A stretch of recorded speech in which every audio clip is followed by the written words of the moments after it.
So what this is showing us, and I've only got a very short time today, so this is running through it, but the evidence is arrayed both in my books, on the website, and I'll be delighted to answer questions. But it's shown that cosmic mind, articulated as digitized and vitally meaningful information. I'm obsessed with a hyphen because I want to differentiate between a notion of random data, which I'm not talking about, and the understanding of meaningful information, which pervades our entire universe and which is represented through dynamic and innately relational patterns and processes that literally, not metaphorically, literally informs the formation of our entire universe. This particular slide is a slide of the WMAP analysis of the cosmic microwave background. And this essentially is a map of the entirety of space-time as essentially imprinted on space-time at a moment in the story of our universe around 380,000 years after it began, 13.8 billion years ago, when it cooled down, expanded and cooled down enough to be transparent to light. I'm going to come back to this, but what you see here in the color variations are minute temperature variations and fluctuations that show the patterns, the holographic patterns, the Fourier functional patterns of that temperature variations throughout space and time. So what the evidence is showing us that our universe manifests holographically. And again, it's reality, but we're looking at the holographic principle initially from the thermodynamic analysis of the information on black holes. And I'll respond to a question about this because it will probably take more time than we have at the moment. But that understanding of black hole thermodynamics and information, when expanded to the entirety of the universe, and Leonard Susskind was mentioned earlier, is the holographic principle. And this is the leading model now amongst cosmologists of the nature of the appearance of our universe, the nature of the energy, matter and space-time appearance of our universe. And as a result, the information I'm talking about, the universal information that I'm talking about, is essentially projected consciously by universal consciousness on what's known as the brain, the universal brain, BRANE, of the 2D boundary of what we call our universe. It's great thought. And just as in our high definition technologies, it's pixelated. But its pixelation at the minute Planck scale is a trillion times smaller than our greater, our highest high definition technologies. So here it is, as seen for the first time in 2017 and analysed for the first time in 2017 by a group of researchers led by Afshordi and Kostas Skenderis at Southampton University, showing the fractal and holographic patterning throughout the whole of space and therefore the whole of time. And it's showing that it emerges at the scale of the Planck, named after Max Planck, the fractal patterns of so-called holotropic attractors of meaningful information.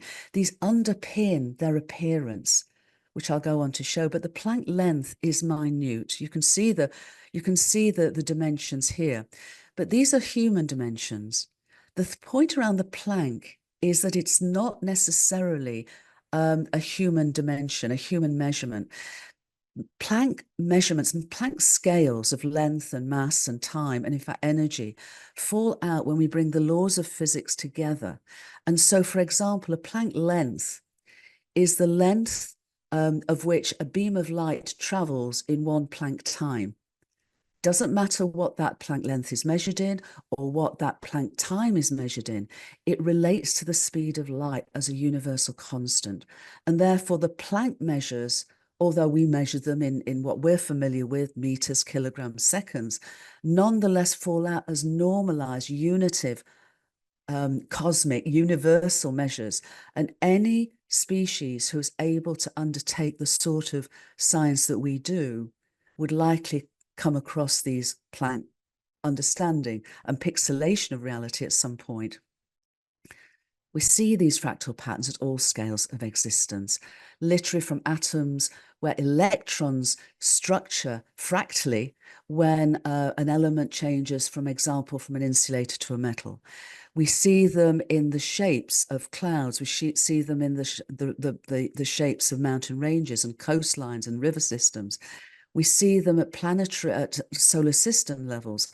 We know the solar wind from the sun, the particles from the sun are clustered fractally.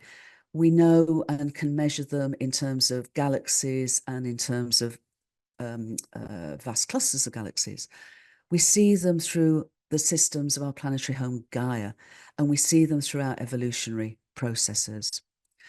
We also, and this is vital, we see them in collective human behaviors, which reveal the same relational patterns, both power laws and our fractals, as we do in so-called natural systems. But we're part of nature, we're not apart from nature. And therefore, we see the same patterns in ecosystems and the nodal points within ecosystems, and them actually healthily existing and evolving in what's called critical states at the optimum edge of flexibility and resilience. When the internet was able to be analysed, which is a long time back now, the nodal points, the hubs, the backbones of all of the interconnectivity of the internet show the same fractal and power law relationships. We see them in the form of earthquakes, the frequency and destructive power of earthquakes. When analysed over thousands of earthquakes and graphed, instead of an average earthquake, which a Gaussian distribution would show, they show essentially a straight line between frequency and the logarithm of destructive power. That's the Richter scale. And that shows there's no such thing as an average earthquake, but it does show that all earthquakes are related in that their frequency has a common relationship to their destructive power and vice versa. Analysis of conflicts, human conflicts, whether it's the analysis that was done by after the Second World War of conflicts over a number of centuries, or work more recently done by Lewis Richardson and team at Florida University of insurgencies in Iraq and Afghanistan, show the same relationships between the frequency of a conflict and its destructive power in terms of human fatalities as earthquakes. It's the same relationship. There's a slight difference in the pitch of the straight line, but it's the same, what's known as a power law. And then Abbey Loeb at Harvard analysed the growth of galaxies and the growth of cities in terms of population densities. In the case of galaxies, in terms of star populations, in terms of cities, in terms of human populations, and found they grew in the same fractal ways. They're all underpinned by these holotropic attractor patterns of meaningful information. And this particular pattern, which is made up of millions, if not billions of informational points, is called a Lorentz attractor. And it rather looks like a butterfly's wing. And, you know, that was written in a seminal paper, which was when he identified the non-linearity of these relationships in the, you know, the flap of a butterfly's wing in wherever it was, Bolivia or Argentina, could cause a hurricane in America. That might be apocryphal, but it's certainly the case that these holotropic attractor patterns underpin all of what we call complex systems. In 2018, MIT scientists were able to show universal non-locality. And non-locality, and Bernardo referred to this, was both a prediction of quantum physics in the sense that the sort of non-separation of quantum entities was not able to be understood without our entire universe being so non-locally unified. But at the time, it was a theoretical prediction. It was only in the 1980s that experiments were able to extend that quantum non-locality, or so-called entanglement, from the quantum scales to ever larger scales. And in 2018, it was done by entangling laboratory photons with starlight from 600 light years away, captured obviously through a telescope. And crucially, the whole entanglement was triggered by light from a very active galactic center called a quasar, 12.2 billion light years away. Now, that therefore extended the experimental understanding of universal non-locality effectively to cosmological scales. And I think it was referred to earlier that in 2022, a Nobel Prize for Physics was awarded to 3 researchers, one of whom was involved in the 2018 analysis, which was Anton Zeilinger. But 3 researchers who researched universal, in other words, our entire universe existing and evolving as a non-locally unified entity. And the Nobel is only given to settled science. It wasn't given to Einstein because of relativity, because when he was given his Nobel, it was for the photovoltaic effect, because, not photoelectric effect, I apologize, because that was settled. Relativity wasn't, but this is. I'd like to just now move on, really, because when Bernardo talked about nature fumbling, I really wanted to push back about that, because in my experience and understanding, nature does not fumble. And from the very beginning, 13.8 billion years ago, our universe began not in the implied chaos of a Big Bang, but as an extremely fine-tuned, simplest and first moment of what I refer to as an ongoing big breath. And I use that terminology for a number of reasons, but primarily because it brings that vastness of the big breath of our universe's ongoing evolutionary journey intimately through our little breaths in every moment.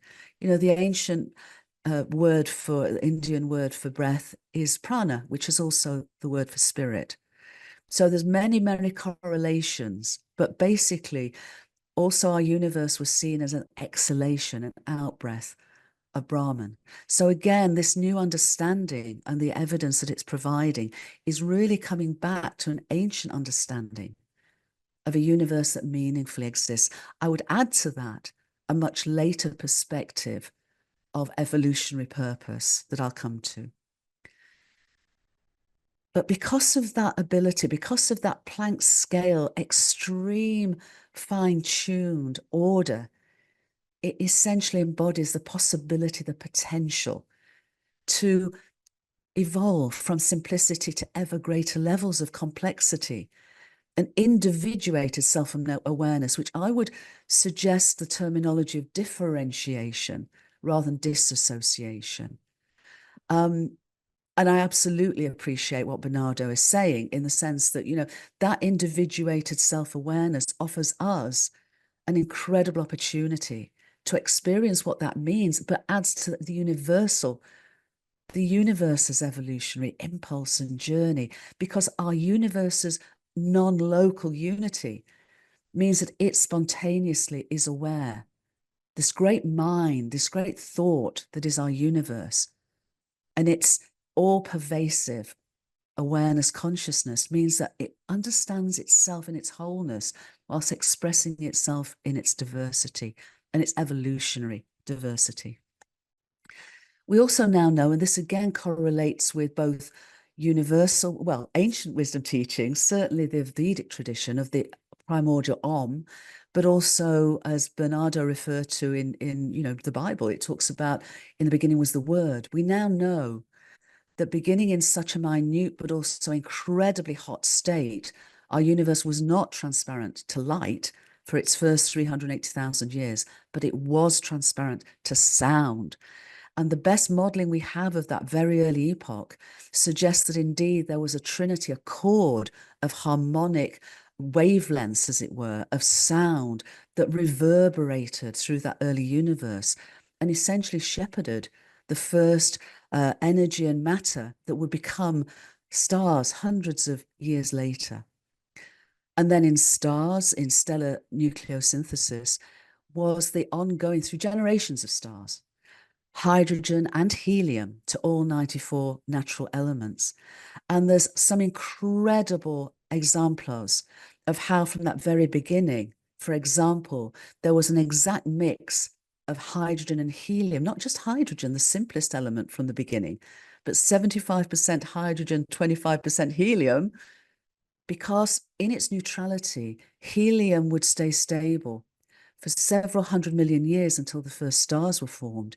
And it was vital for that early stellar formation to enable the ongoing nuclear synthesis, because if there wasn't sufficient helium in that mix, rather like the sort of yeast in a bread, it would not rise.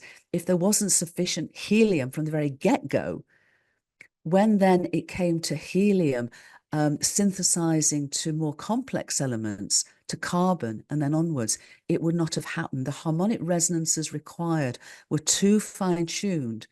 If only helium had been created in the stars themselves, rather than being there in a good amount from the very first moments of our universe.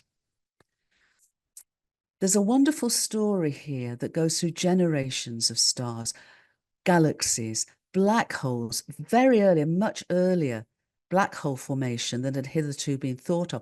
And that's because black holes have this incredible stabilizing role to play, not just stellar black holes, but crucially galactic, supermassive black holes to stabilize further evolution in galaxies. So this is still an ongoing journey of discovery, but what we've discovered so far is extraordinary and wonderful.